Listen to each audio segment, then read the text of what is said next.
रात के 10 बज रहे थे। मोबाइल की घंटी बजने पर रंजीत को मोबाइल बंद करना था।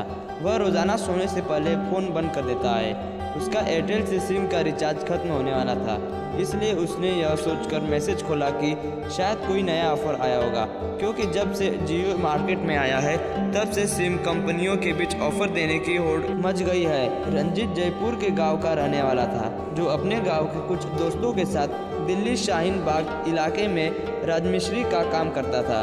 दैनिक मजदूर ज़्यादा नहीं थे, इसलिए उन्होंने अपने खर्चों को कम से कम करने की कोशिश की, ताकि वह परिवार के सदस्यों को जितना संभव हो उतना पैसा भेज सके। तो उसने उत्सुकतावश मैसेज खोला, लेकिन क्या मोबाइल की स्क्रीन पर सिर्फ एक शब्द चमक रहा था, सॉरी। एक पल के लिए तो रंजीत को कुछ समझ नहीं आया, लेकिन जब उसकी नज़र मैसेज में आई नंबर पर पड़ी तो वह अचानक बिस्तर से उठकर बैठ गया। मैसेज भेजने वाले का नाम शायद उसके मोबाइल में सेव था, और ये नाम काफ़ी था उसकी नींद उड़ाने के लिए। सब कुछ भूल गया, लेकिन ये नंबर कैसे डिलीट करना है ये भूल गया। उसने खुद को कोसा। वह दोबारा सोने के इरादे से बिस्तर पर लेट गया, लेकिन नींद उसकी आंखें से कोसों दूर थी। जो यादें उसने अपने दिल के अंधेरे कुएं में दफन कर रखी थी, वे आज एक बार फिर जीवित हो उठी। वह बेचैन होकर करवट बदल गया, लेकिन वो यादें इतनी आसान से उसका पीछा कहाँ छोड़ने वाली थी।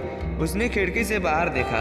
काले बादलों का एक समूह धीरे धीरे चांद पर कब्जा कर रहा था, और यादें उसके दिल और दिमाग पर कब्जा करने लगी।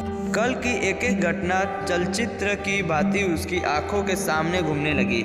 उसने घबराकर अपनी आंखें बंद कर ली और आखिरकार यादों के घने जंगल में खो गया। ओ नमस्ते, सुनो ना।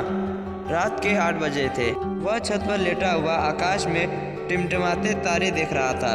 तभी उसे एक लड़की के फुसफुसाने की आवाज़ सुनाई दी। उसने आवाज़ की दिशा में देखा। उसने देखा कि छत की सीढ़ियों के आखिर में छोटे से दरवाजे के पास खिड़की एक सांवली लड़की उसे पास आने का इशारा कर रही थी। वह लड़कियां के मामले में बहुत शर्मीला था और नए रिश्ते में आया था, इसलिए लड़की के पास जाने में थोड़ा झिकझिका रहा था। तुम यहाँ आओ, उसने शरारती अंदाज में कहा। उसे लगा कि शायद लड़की मजाक करने के इरादे से आई होगी। लड़की डरते डरते उसके पास आई और उसके हाथ में एक लिफाफा थमाते हुए बोली, यह मेरी दोस्त रिया ने तुम्हें देने को कहा। ये रिया कौन है? उसने सवालिया लहज में लड़की से पूछा।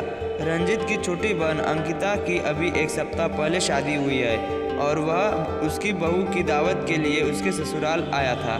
एक छोटे से गांव का रहने वाला रंजीत अपनी प्यारी बहन की शादी शहर में करके बहुत खुश था। अंकिता के ससुराल वाले बहुत अमीर थे और रंजीत को उनका व्यवहार भी पसंद था। खासकर अंकिता के सास ससुर के प्यार और अपनेपन ने उसका दिल जीत लिया था, लेकिन वह अभी भी अपने परिवार के बाकी सदस्यों से अपरिचित था। रिया तुम्हारी बहन की ननद है, इतना कहकर लड़की सीढ़ियाँ से नीचे चली गई और हाथ में लिफाफा लिए अवाकर होकर उसे जाते हुए देखती रही। कुछ देर तक तो उसे समझ नहीं आया कि क्या करे। फिर कुछ देर सोचने के बाद उसने धीरे से लिफाफा खोलकर देखा। अंदर एक छोटा सा पत्र और एक सांवली लड़की की तस्वीर थी। तस्वीर में लड़की को ध्यान से देखकर उसने अपने दिमाग पर जोर डाला। उसने सोचा शायद मैंने इसे कभी देखा था। हाँ याद है, पिछले साल जब मैंने यहाँ सगाई में आया था तो लड़की यहाँ दही फेंक कर भाग गई थी, और हाँ, जुलूस में शामिल 4-5 लड़कियाँ भी थी, लेकिन मैंने ध्यान नहीं दिया। उसने मुस्कुराते हुए सोचा। फिर तस्वीर को किनारे रखकर मोबाइल की टार्च जलाकर वह पत्र पढ़ने लगा। मेरे प्रिय रंजीत जी, मुझे तुमसे बहुत ज़्यादा प्यार है। मैं तुमसे इतना प्यार करती हूँ कि बता नहीं सकती। बस इतना समझ लो कि मैंने अपना तन मन तेरे नाम कर दिया है। मैंने तुम्हें अपना पति मान लिया है, और इस जीवन में मैं तुम्हारे अलावा किसी और की नहीं हो सकती। और क्या तुम यह मत सोचना कि मैं तुम्हारे शरीर से प्रेम करती हूँ। मैं तुमसे पिछले 1 साल से प्यार करती हूँ, बिना देखे बिना जाने, सिर्फ तेरे नाम से। जानिए कैसे? 1 साल पहले जब हमारे घर के लोग तुम्हारी बहन से मिलने आए तो हमारे घर के सभी लोग तुम्हारे ही तारीफ करते थे। उसकी बात सुनकर मैं सोचती हूँ कि यह कैसा लड़का है कि हर कोई हमेशा उसकी तारीफ करता है। इस तरह धीरे धीरे मुझसे तुमसे प्यार हो गया। पिछले 1 साल से मैं हर पल इंतज़ार कर रही हूँ कि अब ये शादी होगी और कब मैं तुमसे मिलूँगी। और अब तुम्हें देखने के बाद ऐसा लगता है कि मैं तुम्हारे बिना एक पल भी नहीं रह पाऊँगी। रंजीत जी, मुझे नहीं पता कि आप मुझ पर विश्वास करेंगे या नहीं, लेकिन आपको एक बात पर विश्वास करना होगा कि यदि आप मेरे प्यार को स्वीकार नहीं करेंगे तो मैं जहर खाकर अपनी जान दे दूंगी। अब फैसला आपके हाथ में है। तुम्हारी रिया पत्र पढ़कर रजनीत सोच में पड़ गया कि क्या करे और क्या ना करे, क्योंकि एक तरफ लड़की के सच्चे प्यार और विश्वास के टूटने का डर था, तो दूसरी तरफ उसकी बहन की शादीशुदा जिंदगी में जहर उगलने का भी डर था। चलो सोते नहीं, अब तक यहाँ क्यों बैठे हो? की आवाज़ थी। वह धीरे से उठा और नीचे सोने के लिए चला गया, लेकिन अब उसकी आंखों में नींद कहाँ थी। वह पूरी रात सोचता रहा, लेकिन किसी नतीजे पर नहीं पहुँच सका।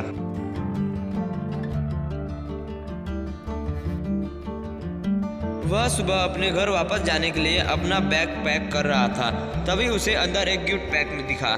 जब उसने बैग खोलकर देखा तो उसमें प्रेमी जोड़ी का गिफ्ट और एक छोटा सा कागज था, जिस पर यह लिखा था, मैं पुराने घर पर हूँ, मुझसे मिलने आएंगे। अंकिता की ससुराल 2 जगह थी, पुराना घर नए घर से कुछ दूरी पर था।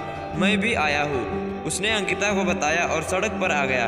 दीपक के न चाहते हुए भी उसके कदम पुराने घर की ओर बढ़ते रहे। उसके मुंह से बस अकेली थी और बहुत उदास लग रही थी। आंखें जो पैरों के नाखून से मिलकर जमीन को ठोक रही थी, एक क्षण के लिए जाग उठी और एक साथ कई मोती उसकी आंखों से बिखर गए। तभी अचानक उसके सब्र का बांध टूट गया। वह झटके से आगे बढ़ी और दीपक के कंधे पर सिर रखकर रोने लगी। रिया की आंखें से आंसुओं की धारा बह निकली। उसकी आंखों से बहते आंसू उसके सच्चे प्यार की गवाह दे रहे थे।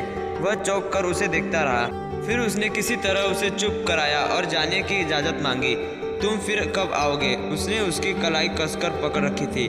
मैं जल्द आऊँगा, दीपक ने दुपट्टे से उसके आंसू पोंछते हुए कहा।